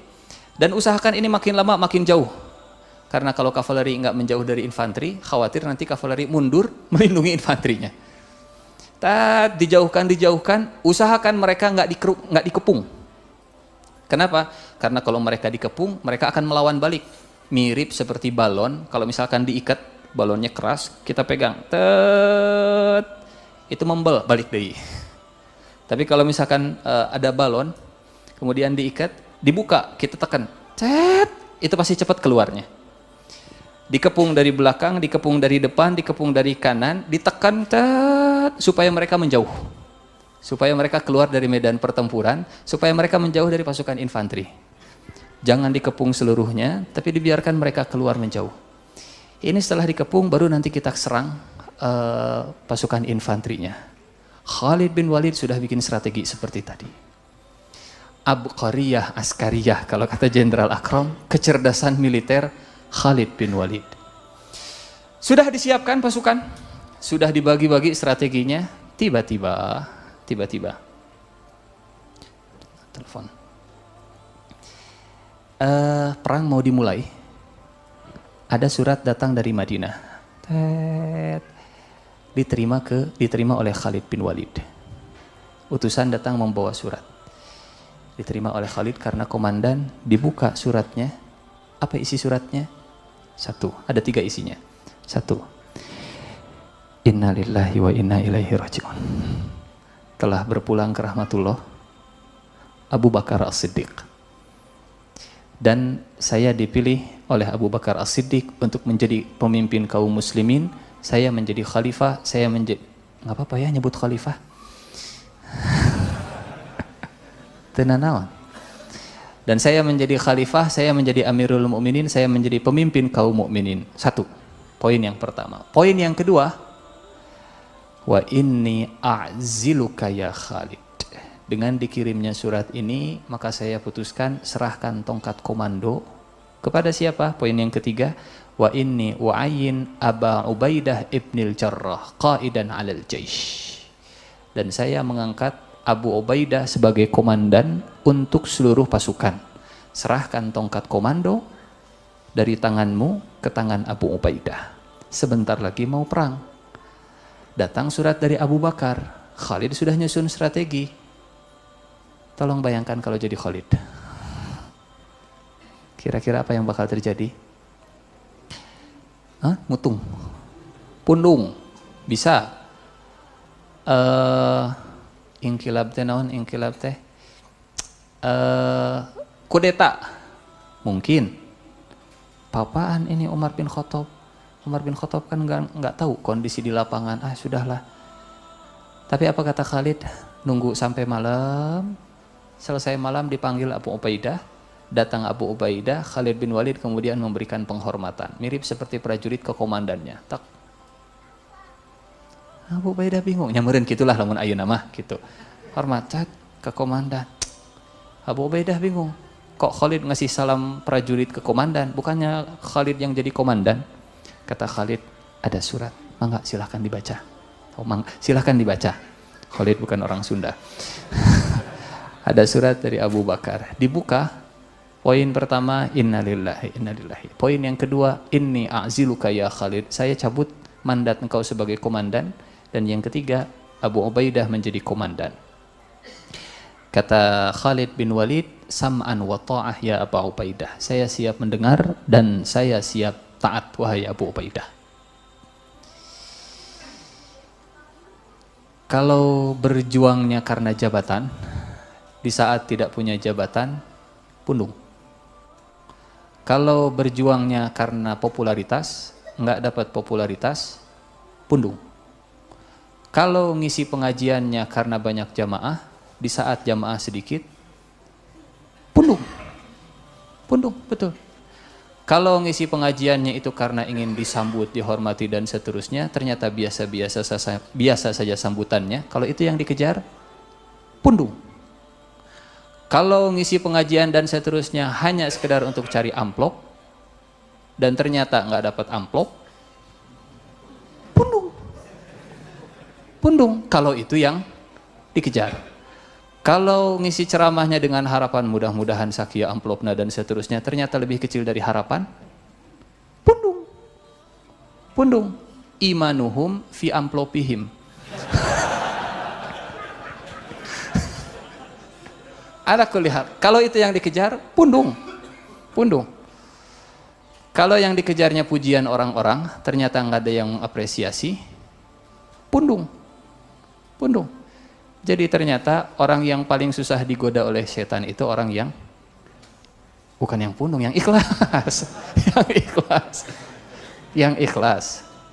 Dalam surat Sod ya, surat Sod, surat ke-30 berapa Sod teh?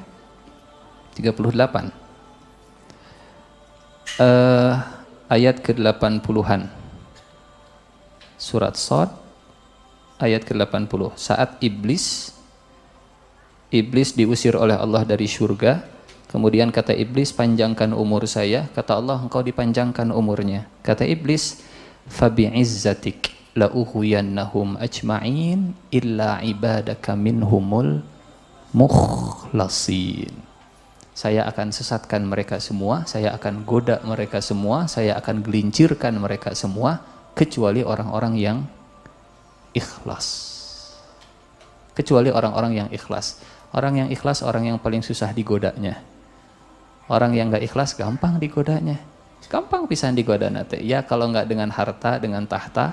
Kalau nggak dengan tahta, dengan wanita. Kalau nggak dengan wanita, dengan tak yang lain, dota dan seterusnya. Pokoknya nama gampang tergodanya.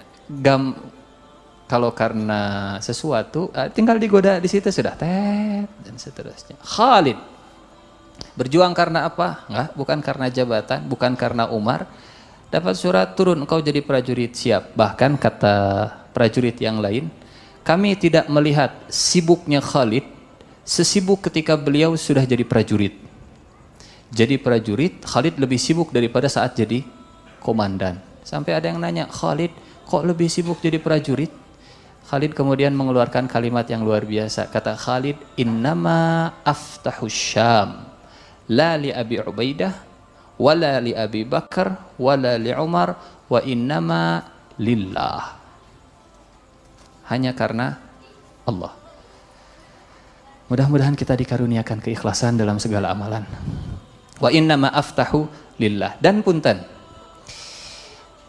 seandainya bukan karena ikhlas, mungkin begini, Abu Ubaidah, ini silakan Anda jadi pemimpin, saya jadi prajurit. Mungkin begini, cik orang tingali.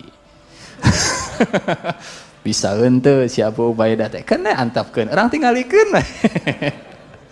Memang jadi prajurit siap lah. Disuruh apa? Siap, mangga. Hayu atuh bantuan ka dieu Khalid kasih masukan. Kan Anda tuh komandanna sok emang enggak tuh. Orang tingalikeun we pokokna bisa ente.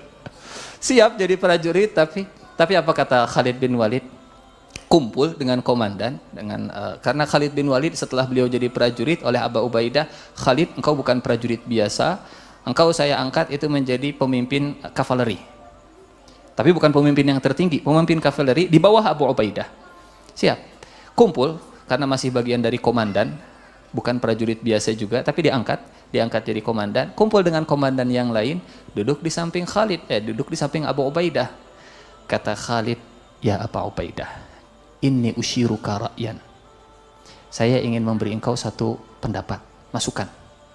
Kata Abu Ubaidah, qul ya Khalid asma' wa uti'. Khalid, sampaikan pendapatmu seperti apa, saya siap dengar dan saya siap taat. Komandannya bilang begitu ke prajurit. Jadi kayak ada komandan teh siapa sih? Abu Ubaidah. Tapi Abu Ubaidah beliau masih mau mendengar Khalid. Khalid beliau siap dipimpin oleh Abu Ubaidah. Indah rasanya kalau sudah seperti ini. Dan apa jadinya kalau Khalid kemudian menunjukkan pundung mutung. Khalid jadi komandan kavaleri, embung sok jadi prajurit biasa ya, alim. Mani tawadu, entah mangasa. Kuliah. Khalid jadi komandannya, siap jadi komandan, mangga, oke. Khalid jadi komandan dan tetap ikut bermusyawarah. Kemarin Khalid yang ngasih instruksi, sekarang Khalid yang jadi prajurit tapi ngasih masukan, diterima oleh Abu Ubaidah. Indah rasanya kalau seperti ini. Ya teh dongeng atau kisah asli? Kisah asli, kisah masa lalu kita. Jadi kalau Ibnul Athir beliau menulis kisah para sahabat dengan judul Usudul Ghabah, benar-benar usud. Usud itu artinya singa. Saya jadi ingat film kartun dulu. Nanti Simba naon? Simba. Kalau lah pokoknya nama. Tolong dikoreksi kalau saya salah. Jadi anak singa tinggal di lingkungan, kan ada singa ribut ceritanya. Akhirnya anak singa kemudian dia tinggal di lingkungan domba gitu kalau nggak salah. Besar di lingkungan domba, hidup dengan gaya domba, bareng dengan anak-anak domba, sampai akhirnya merasa saya domba. Pas ngaca rewas, nah beda. Ngaca di air maksudnya, berkaca di air, nah beda. Yang lain mbe, dia coba mbeau. Saya domba, tapi pas ngaca kok beda. Pas mengaum kok pengen ngembe tapi kok domba. Karena terlalu lama bergaya hidup seperti domba, akhirnya dia nggak pede untuk jadi singa, padahal singa. Saya domba, enggak, saya domba, saya dari kecil hidup seperti domba, saya domba, mengaum, pokoknya pengen jadi domba. Sampai akhirnya ada hewan lain ngasih tahu, kamu anak singa, kamu bukan domba, kamu singa. Di situ tarik ulur, enggak, saya domba, kamu singa, kamu domba. Dalam hati dia pengen, saya tuh domba. Tapi kata yang lain mengingatkan, kamu anak singa, bapakmu itu raja hutan, bapakmu itu singa. Ada yang mengingatkan masa lalumu, nenek moyangmu itu singa, tapi dia mengalami kerapuhan jiwa. Saya domba, singa, domba. Sampai akhirnya terus diingatkan, kamu anak singa, kamu anak singa, kamu anak singa. Lama-lama akhirnya dia percaya, saya singa. Oh, kak itu film nate. Kalau nggak salah mah. Rasanya mirip seperti perjalanan umat Islam sekarang. Dulu kisah kita kisah singa, usudul ghabah. Tapi karena mungkin terlalu banyak dididik seperti domba, jadi domba digiring ke sana, digiring ke sini. Kalau kata Rasulullah, ya seperti buih lah, giring ke sana, giring ke sini. Mudah-mudahan kisah-kisah seperti ini yang kita dapatkan dari Ibnul Athir, usudul ghabah, kita ingat, dulu kita singa, nenek moyang kita singa, para pendahulu kita singa, mudah-mudahan akan lahir-lahir singa di zaman sekarang. Amin, insya Allah. Usudul ghabah. Indah. Perang Yarmuknya belum. Teruskan lagi ceritanya. Belum perang Yarmuk. Ala kulli hal, mulailah perang Yarmuk. Dan kata Khalid bin Walid ke Abu Ubaidah begini, Abu Ubaidah ngasih masukan. Saran saya, di awal pertempuran jangan mengeluarkan semua kekuatan terbesar. Kenapa? Karena Romawi 240.000 itu pasti akan mengeluarkan kekuatan terbesar mereka di awal. Karena mereka juga pengen main perang psikologis. Kalau sudah kalah di awal, pasti mereka semangat. Kata Khalid, biarkan mereka melihat kalau kita itu kalah. Mereka pasti akan menyerang dengan sangat biadab, dengan sangat luar biasa. Jumlah mereka banyak, jangan keluarkan kekuatan terbaik kita. Kalau mereka menyerang, oke lah. Perlihatkan kalau kita itu kalah. Karena kalau mereka sudah melihat kita kalah, kita lemah di awal-awal, mereka akan lalai. Dan saat mereka lalai, kemudian kita akan coba nyerang mereka dari tengah-tengah, nyerang mereka dari belakang. Jenderal Akram beliau menulis begini, Khalid bin Walid itu, kalau jalan itu mengendap-endap, tapi kalau sudah melompat seperti singa. Pelan-pelan sampai musuh nggak sadar, tapi kalau sudah mau menyergap langsung seperti singa. Dalam perang Yarmuk, biarkan mereka tahu kalau kita kalah dulu. Akhirnya sesuai dengan saran Khalid, nyerang, tapi nyerangnya biasa saja. Musuh nyerang, semangat luar biasa, sampai akhirnya kaum muslimin mundur. Orang-orang Romawi itu mereka bangga, kita menang. Sore berhenti. Jangan bayangkan perang itu zaman dulu terus-terusan 24 jam, hayo perang. Enggak, poek. Nggak bawa senter. Dulu perang seperti itu, mulai dari pagi berhenti malam. Malamnya istirahat, ngobrol dan seterusnya. Besoknya mulai perang lagi. Jadi hari pertama oke lah, nggak apa-apa kita kalah. Sampai mereka bangga dulu, lalai, mabok dan seterusnya, biarkan. Singkat cerita, setelah perang sangat sengit di awal, hari pertama, hari kedua, hari ketiga, tiba-tiba ada komandan Romawi namanya Mahan. ingin ketemu dengan Khalid. Yang dicari Khalid. Karena yang ditakuti oleh mereka Khalid. Dipanggil Khalid. Ketemu dengan Khalid, kata Mahan, Khalid, saya tahu. Innama akhrajakum min biladikum al-ju'. Yang membuat kalian keluar dari negeri kalian, datang ke negeri kami, datang ke sini, ke Syam, itu karena kalian lapar. Begini saja, 36.000 pasukan kalian, saya akan berikan 1.000 dinar satu orangnya, dengan pakaian yang bagus dan dengan imamah, kain. Setelah itu kalian pulang, sudah nggak usah perang lah saja, nggak usah perang, ambil itu 1.000 dinar. Saya tahu kalian keluar itu untuk mencari itu, karena kalian lapar dan seterusnya. Apa kata Khalid? Lah ya Mahan, enggak, bukan itu. Kami keluar, kata Khalid bin Walid, asal engkau tahu. Khalid serius. Kami keluar, asal engkau tahu, fa innana qaumun nashrabud dima. Kami itu kaum yang suka minum darah. Kata Khalid, nyingsiunan. Kalau engkau sebut kami keluar itu karena lapar, bukan. Kami itu kaum yang suka minum darah. Dan kami dengar darah yang paling manis itu darahnya orang Romawi. Wa qad balagana anna ajmalad dima'ur rum. Dan kami senang minum darah, apalagi darah orang Romawi yang katanya manis, seperti kalian minum khamar. Kalau kalian senang minum khamar, kami senang minum darah. Dan kami ingin minum darah kalian semua. Melihat wajah seriusnya Khalid bin Walid, kata Ma'alek ya Khalid, enggak jadi Khalid, enggak, sudah saya pamit. Man a'izzatin 'alal kafirin. Yang namanya perang itu tipu daya, al-harbu khud'ah, kata Rasulullah. Jalan sombong Allah enggak suka. Tapi kalau dalam perang Rasulullah membiarkan. Dalam perang Uhud ada orang yang jalannya itu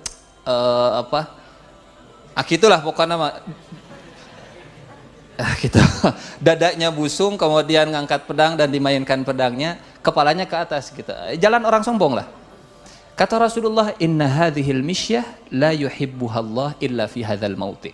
Cara jalan seperti ini itu Allah nggak suka kecuali di tempat seperti ini. Kalimat Khalid tadi, kalau bukan dalam perang Allah nggak suka. Allah nggak suka. Kami itu kaum yang suka minum darah. Vampir. Innana qaumun nashrabud dima wa qad balagana anna ajmalad dima'ur rum. Dan kami dengar katanya darah yang paling manis itu darah Romawi. Kami suka minum darah seperti kalian suka minum khamr. Ma'alek ya Khalid. Sudah ulang.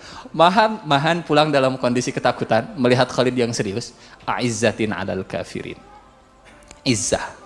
Punya izzah Khalid bin Walid. Usud, benar-benar usud. Singa, benar-benar singa. Mahan pulang ketemu dengan panglima komandan lain namanya Georgia kemudian ingin ketemu Khalid. Ketemu ngobrol dengan Khalid. Ya Khalid, ustuqnil qaul fa innal hurra la yakdzib. Khalid, saya mau nanya, tapi tolong jawab dengan jujur. Karena orang merdeka itu nggak pernah berbohong. Kata siapa? Kata Georgia, yang bukan muslim, orang bohong itu orang merdeka nggak pernah berbohong. Kata Khalid, tanya, saya jawab dengan jujur. Kata Georgia, benarkah Allah Tuhanmu menurunkan pedang yang biasa engkau gunakan? Benarkah Allah menurunkan pedang, Tuhanmu menurunkan pedang ke nabimu, kemudian nabimu memberikan pedang kepada engkau sehingga engkau dijuluki pedang yang terhunus, Saifullah al-Maslul? Kata Khalid, enggak. Terus kenapa dijuluki pedang Allah yang terhunus? Kata Khalid begini, saya dulu orang yang memusuhi Rasulullah. Kemudian Allah memberi hidayah kepada saya dan saya masuk Islam. Kemudian Rasulullah mendoakan saya, Allahumma ja'al Khalidan saifan min suyufik. Ya Allah, jadikanlah Khalid pedang di antara pedang-pedangmu di muka bumi ini. Dengan doa Rasulullah itulah sekarang saya menjadi orang yang paling keras kepada orang-orang yang kufur. Kata Georgia, Khalid, kalau orang masuk Islam itu seperti apa sih? Kata Khalid, tinggal mengucap syahadat asyhadu an la ilaha illallah, syahadatain, kemudian dia masuk Islam. Terus kalau saya masuk Islam, saya akan seperti kalian enggak? Aku numithlukum, setelah saya syahadat saya akan seperti kalian? Kata Khalid bin Walid, boleh jadi engkau lebih baik dari kami. Bal khairun minna. Kata Georgia, bisa saya lebih baik? Khalid bin Walid kemudian mengeluarkan satu kalimat yang luar biasa. Kata Khalid, al-ibrah laisat biman sabaq walakin biman sodak. Al-ibrah laisat biman sabaqo walakin biman sodako. Ini urusannya bukan urusan siapa yang dulu-duluan, tapi ini urusannya siapa yang paling jujur. Kata Georgia, buktinya apa? Kata Khalid, saya terlambat masuk Islamnya, tapi saya diangkat oleh Rasulullah menjadi komandan bagi kaum muslimin. Boleh jadi engkau kalau masuk Islam lebih baik dari kami. Lama-lama Georgia makin tertarik. Kayaknya Khalid teh ahli perang atau ahli dakwah? Di tengah perang Yarmouk, Khalid masih dakwah. Khalid bin Walid masih dakwah. Singkat cerita, Georgia semakin tertarik. Kata Georgia, tolong bimbing saya, bagaimana saya supaya bisa masuk Islam. Dibimbing oleh Khalid bin Walid, komandan Romawi, masuk Islam di tangan Khalid bin Walid di tengah perang Yarmouk. Masuk Islam. Setelah masuk Islam, dibawa ke tendanya Khalid, kemudian diajak sholat sunnah. Selesai sholat sunnah, dan luar biasa. Besoknya perang lagi. Di mana komandan Georgia berada? Di barisan kaum muslimin. Masuk Islamnya berapa hari? Baru sehari. Dan besoknya setelah perang mati. Syahid insyaallah. Mati syahid. Jadi dahsyatlah Khalid bin Walid. Cerdas iya, ahli zikir iya, ahli ibadah iya insyaallah, dan dai juga iya. Khalid bin Walid di tengah perang kepahlawanan dalam perang Yarmouk, perang berkecamuk lagi, Yarmouk berkecamuk lagi, sampai akhirnya kaum muslimin itu terdesak. Komandannya Abu Ubaidah bin Al-Jarrah. Kaum muslimin terdesak sampai akhirnya di belakang Ikrimah bin Abi Jahal. Ikrimah anaknya Abu Jahal. Kata Ikrimah, analladzi harabtu Muhammadan tiwala umri wa thabattu. Saya adalah orang yang memerangi Rasulullah bertahun-tahun dan saya teguh dalam memerangi Muhammad. Apakah sekarang saya memerangi Romawi dan saya kabur? Kata Ikrimah bin Abi Jahal, man yubayi'ani 'alal maut. Siapa yang siap berbaiat dengan saya untuk mati menghadapi Romawi? Akhirnya kumpul 400 orang. Mereka masuk ke Romawi, 400 mereka berhasil mengeksekusi 3.000 orang Romawi. 400-nya meninggal, 3.000-nya juga meninggal. Yang luar biasa, mungkin kita pernah mendengar kisah ini. Ikrimah, beliau dalam kondisi sakaratul maut. Haus. Datang sepupunya, ngasih air minum. Pas mau ngasih air minum, ada suara lagi. Haus. Kata Ikrimah, dulukan saudara saya. Kasih dia minum duluan. Datang, silakan minum. Pas mau diminum, haus. Kata yang kedua, kasih ke yang ketiga. Datang ke yang ketiga, silakan minum. Kata yang ketiga, haus. Itu ada orang keempat. Dulukan yang keempat. Datang ke yang keempat. Ada lagi, haus. Datang ke yang kelima. 10 orang. Sampai akhirnya orang yang ke-10, dulukan Ikrimah. Datang ke Ikrimah sudah meninggal. Datang ke yang kedua sudah meninggal. Datang ke yang ketiga sudah meninggal. 10 orang mereka meninggal karena mendahulukan saudaranya. Kalau kemarin hari pahlawan, saya kira ini diantara pahlawan yang luar biasa. Pahlawan yang luar biasa. Haus. Kita lagi haus, ada orang haus. Rasanya susah untuk mendahulukan orang, sementara kitanya juga lagi butuh, lagi haus. Kita jadi ingat dengan satu ayat di surat Al-Hasyr. A'udzu billahi minasyaitonir rajim. Bismillahirrahmanirrahim. Al-Hasyr ayat ke-9. Walladzina tabawwa'ud dara wal imana min qablihim yuhibbuna man hajara ilaihim wa la yajiduna fi sudurihim hajatan mimma utu wa yu'thiruna ala anfusihim walau kana bihim khasasah wa man yuqa syuhha nafsihi fa ulaika humul muflihun wa yu'thiruna ala anfusihim walau kana bihim khasasah. Mereka adalah orang-orang yang bisa mendahulukan orang lain atas dirinya sendiri meskipun mereka membutuhkan. Kalau berbagi dalam kondisi berlebih, biasa. Saya punya, misalkan, saya punya uang 1 miliar. kebutuhan saya sebulan itu hanya 100 juta, sisanya 900 juta misalkan. Kemudian saya berbagi ke sesama, biasa. Bahkan mungkin sudah seharusnya etamah. Sudah seharusnya. Saya misalkan punya kebutuhan, tapi ternyata kondisi saya itu belum bisa menutupi kebutuhan. Kemudian datang yang minta bantuan, saya bilang, aduh mohon maaf kami belum punya. Normal, biasa. Untuk menolong, untuk memenuhi kebutuhan sendiri saja nggak bisa, apalagi untuk nolong orang lain. Kita nggak nolong karena kita nggak bisa memenuhi kebutuhan sendiri. Normal, biasa. Tapi yang luar biasa, untuk kebutuhan sendiri saja dia masih butuh, di saat yang sama dia masih mendahulukan orang lain. Itu yang luar biasa. Wa yu'thiruna ala anfusihim walau kana bihim khasasah. Haus itu yang dulu, yang kedua dulu, haus, yang ketiga, yang keempat, yang kelima, yang keenam, mati semua. Meninggal semua. Salah tidak? Oh enggak salah.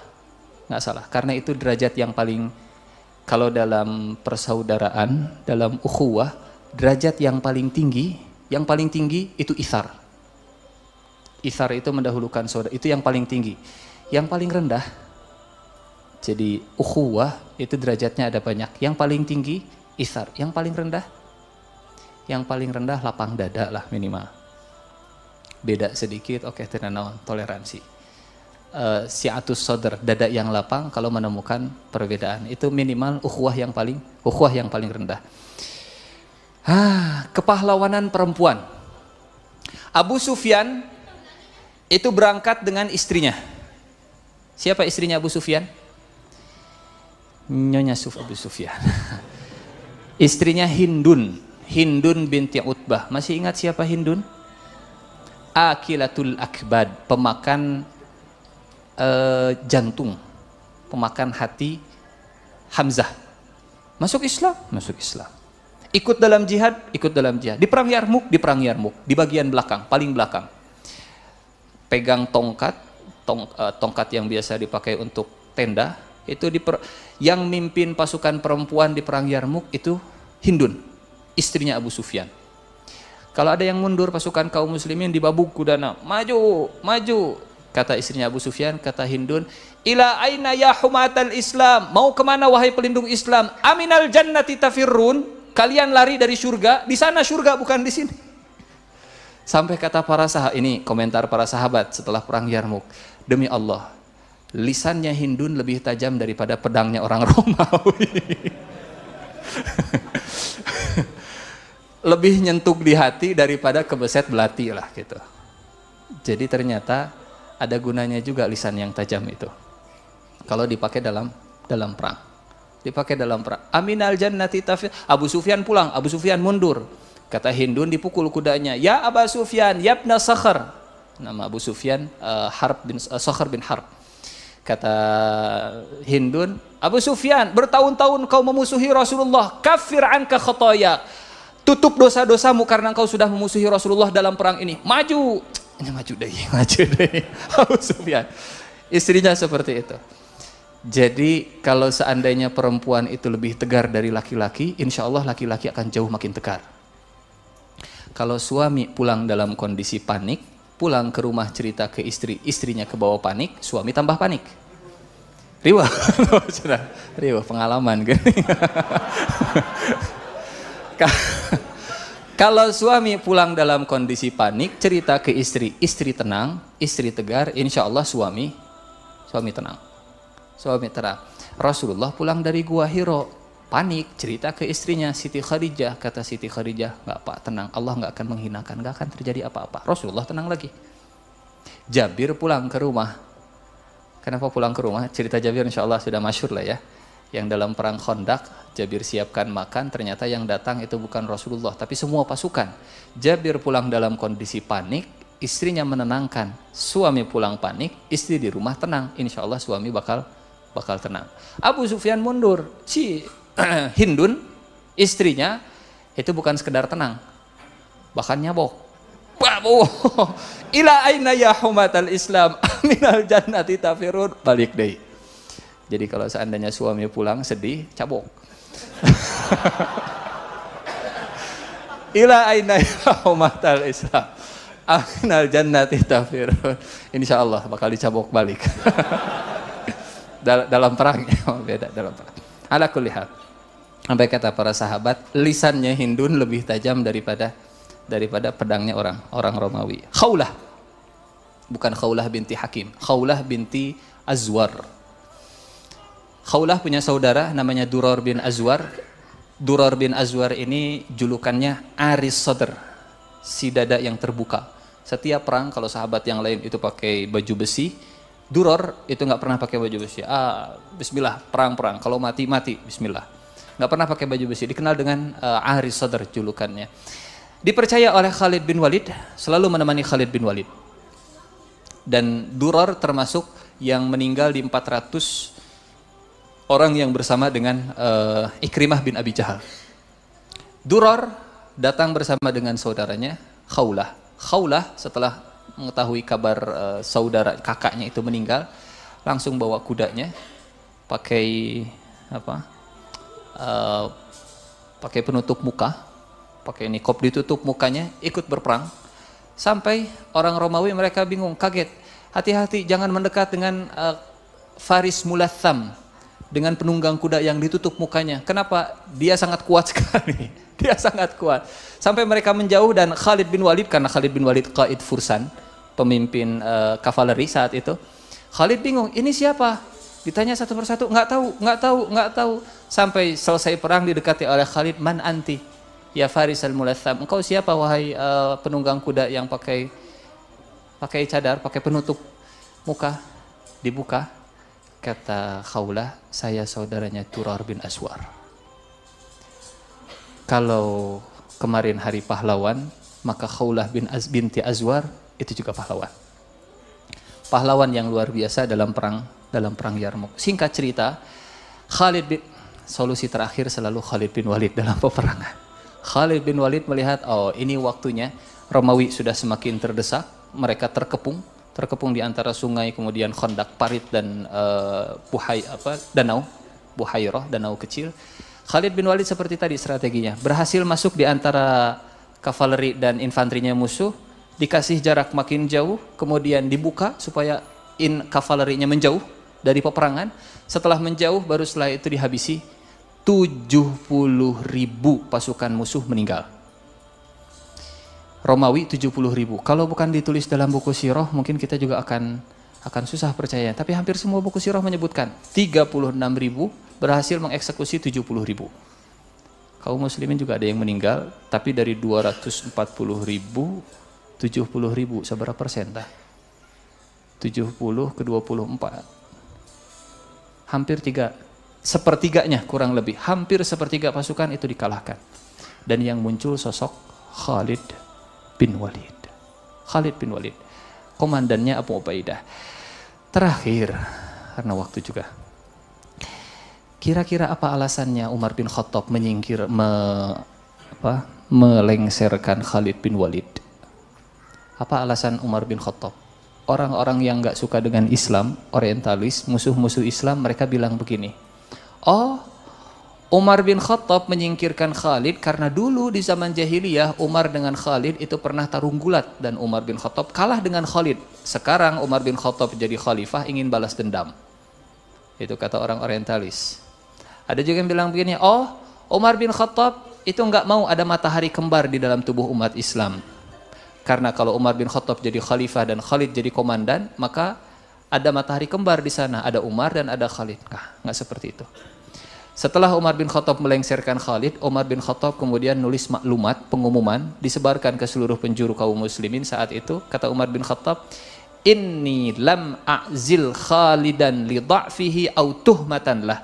Saya tidak melengsarkan Khalid bin Walid karena kelemahan Khalid, juga bukan karena Khalid tertuduh sesuatu. Bukan karena Khalid tidak kompeten, juga bukan karena Khalid itu melakukan satu perbuatan yang bertentangan dengan kode etik dan seterusnya. Enggak. Terus kenapa? Kalau bukan karena alasan kriminal, kalau bukan karena alasan kemampuan, terus kenapa dilengsarkan? Kata Umar bin Khattab, satu, karena saya tidak mau umat muslim terfitnah oleh Khalid. Maksudnya gimana? Khalid bin Walid setiap beliau jadi komandan itu selalu menang, menang, menang, menang, menang, menang, menang. Saya khawatir umat Islam kemudian mengatakan, pokoknya malamun ayah Khalid pasti menang. Saya khawatir umat Islam menyantolkan, menyandingkan, menggantungkan kemenangan itu ke sosok Khalid. Padahal kemenangan itu datangnya dari Allah. Seolah kalau komandannya, sah komandannya bukan Khalid. Ah, iya mah menang mualnya. Satu, Umar bin Khattab ingin menjaga akidah kaum muslimin supaya mereka nggak terfitnah dengan Khalid bin Walid. Yang kedua, Umar bin Khattab ingin prajurit umat Islam itu tidak figuritas, karena umat ini di antara penyakitnya yang bakal membuat umat lemah itu kalau figuritas. Pokoknya mah hoyong kasih eta. Kalau enggak, nggak mau. Saya pokoknya pengen dipimpin oleh si fulan. Lamun teu eta nggak mau. Figuritas. Seringkali itulah yang membuat jatuh. Bahkan dulu umat Islam itu hampir jatuh setelah Rasulullah SAW meninggal. Punten. Kenapa banyak orang-orang yang murtad di zaman Abu Bakar? Kenapa? Karena mereka, selama Rasulullah masih hidup kami siap. Tapi kalau Rasulullah sudah meninggal, ya sudah. Saya berislam karena Rasulullah saja hidup. Kalau Rasulullah sudah meninggal, ya sudah, saya nggak akan lagi. Dan itu yang seringkali membuat lemah. Pokoknya menggantung ke tokoh. Kalau tokohnya nggak ada, ya sudah jadi lemah perjuangannya. Dua, atau Umar bin Khattab. Yang ketiga, satu masalahnya masalah akidah. Dua masalahnya masalah figuritas tadi. Yang ketiga, Umar bin Khattab menilai kalau sosok Abu Ubaidah ibnil Jarrah itu sosok yang senior dan tepat untuk didahulukan. Karakter Khalid itu karakter militer lah, cepat, tangkas, gesit dan seterusnya. Sementara Abu Ubaidah itu karakter yang musalim, karakter pendamai. Khalid di zaman Abu Bakar sudah banyak perang. Di zaman Umar bin Khattab, Khalid ingin dengan sesuatu cara yang berbeda. Abu Ubaidah yang dinaikkan. Pulanglah Khalid bin Walid ke Madinah. Pulang ke Madinah. Setelah perang-perang semua, pulang Khalid bin Walid ke Madinah. Dan saat ketemu dengan Umar bin Khattab, biasa saja. Saling rangkulan dan seterusnya. Sugan misalkan, ya Umar ya, yang dulu pernah melengsarkan saya misalnya. Enggak, biasa saja Umar bin Khattab dengan Khalid bin Walid. Bahkan ketika Khalid bin Walid meninggal, Umar bin Khattab termasuk yang menangisi kepergiannya. Jadi tidak tepat kalau seandainya disebut Umar dengan Khalid bin Walid itu saingan popularitas, saingan pamor dan seterusnya. Enggak. Tidak benar yang seperti itu. Yang pasti Khalid bin Walid adalah sosok yang ikhlas, Umar bin Khattab sosok yang visioner yang benar-benar ingin menjaga akidah para sahabat, akidah para tabi'in, akidah umat, akidah kita semua juga insyaallah. Ini kisah Khalid bin Walid dalam kisah perang Yarmuk. Kita cukupkan kisah Khalid bin Walid. Insyaallah di pertemuan berikutnya di tanggal berapa? 27 insyaallah. Kalau ada umur, ada usia, kita teruskan ke kisah yang berikutnya, sahabat yang berikutnya. Kalau tidak ada pertanyaan, alhamdulillah. Kita akhiri saja dengan istighfar dan doa kifaratul majlis. Astaghfirullahaladzim, astaghfirullahaladzim, astaghfirullahaladzim. Subhanakallahumma wa bihamdika asyhadu an la ilaha illa anta astaghfiruka wa atubu ilaik. Aqulu qawli hadza wa astaghfirullah li wa lakum. Assalamualaikum warahmatullahi wabarakatuh.